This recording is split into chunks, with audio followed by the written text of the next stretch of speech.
Welcome back to the channels.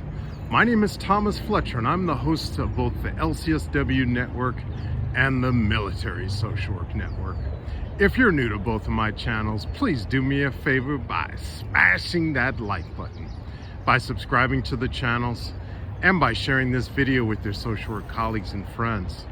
The purpose of both of these channels is to create a community of hope and support, where social workers can come for relevant news, information, and inspiration. Well, welcome back to another episode of Ask a Military Social Worker. So in this episode, we will be answering the age-old question: what's the difference between serving as a social worker in the Army Reserves versus serving in the Army National Guard? All right. Well, first off, my regular disclaimer: this video is not being endorsed, sponsored, or promoted by any military or governmental agencies. The views and opinions stated in this video are mine alone. Welcome back. So if you're new to my channel, I am a military social worker with over 14 years of experience as a uniformed military social worker in the reserve component of the U.S. Army. I have experience both in the Army Reserves, over almost 3 years now in the Army Reserves, and over 11 years of service in the Army National Guard. And I also have over 22 years of experience as a civilian in the Department of Veterans Affairs as a social worker. So those are my credentials. So what is the difference between serving as a social worker in the Army Reserves versus serving in the Army National Guard? All right, so I'm going to start off with the Army National Guard, where I started my Army career. So the Army National Guard it's an organization that is both federal and state. It's primarily a state-run organization led by a state governor. So every state and territory has a National Guard component, including the District of Columbia, which is actually headed by the President of the United States, since the District of Columbia does not have a governor. But every other all of the states National Guard are normally run by the state governor.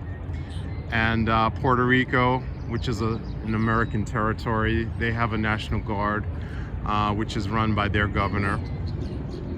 I'm not sure if Guam is also a U.S. territory. I'm not so sure that they have a National Guard component, though. I'll have to look into that. But so again, under normal circumstances, the governor is the commander-in-chief of that state's National Guard. But under certain emergency situations, the U.S. president can federalize the National Guard, and those troops will come under the command of the president when a Title 10 order is declared by the president for either state of emergency, natural disasters, civil unrest, things like that. And I have experience being in the Guard back in 2020, and in the midst of COVID. A presidential declaration was declared, and I was under Title 10 orders to provide support to our nursing homes in California. But for the purposes of this video, we're going to focus on social work. So that's the National Guard. The Army Reserve is strictly a federal agency, federal organization that is fully funded by the federal government, whereas normally if you're serving in a National Guard unit, the funds are normally Title 32, which are state funds. Again, you only come under Title 10 during a national emergency, where the president declares a declaration. But so how is it different being a social worker in the National Guard versus in the reserves? So the way the National Guard is set up, social workers are embedded in units. So what does that mean? So I was in a sustainment brigade for about 9 years, and we were responsible, and there was usually 2 behavioral health officers, could have been social workers, could have been psychologists. I was in a unit that had, when I served with both psychologists and another social worker. And we provided behavioral health services to all the troops in that unit, in the brigade, in the company, in the battalion. And when we deployed, we supported battalion, brigade soldiers during that deployment. Specifically, I deployed with the 40th CAB, Combat Aviation Brigade. And so again, in the guard, as a social worker, you are going to be supporting the troops in your unit. So how does that differ from the Army Reserves? So in the Army Reserves, social workers are usually members of what's called a Combat Operations Stress Control Unit, or COSC. And the best way to think of a COSC is it's a multidisciplinary team. So it's not just a social worker or psychologist. Within COSC, you have occupational therapists, you will have nurses, nurse practitioners, psychiatrists, behavioral health technicians. So it really is a multidisciplinary, and the mission of a COSC is really about keeping as many troops in combat as possible, and providing prevention, outreach, in some cases reset, in some cases, reset, restoration, educating command about the services that a COSC can provide. Also doing things like unit assessments, right? Letting the commanders know how the morale situation, if there's any dynamics that may be putting the unit in danger in terms of teamwork or lack of teamwork, things that may be demoralizing to a unit, right? So while there are some similarities between what social workers do in the Guard versus what they do in the reserves, these are the biggest differences. National Guard does not have combat operations stress control units. Again, social workers and psychologists, for that matter, are embedded within an infantry unit, within a sustainment brigade, within a military police brigade. And so in the National Guard, you may be the only social worker or the only psychologist in a unit, and it could even be in a brigade for that matter.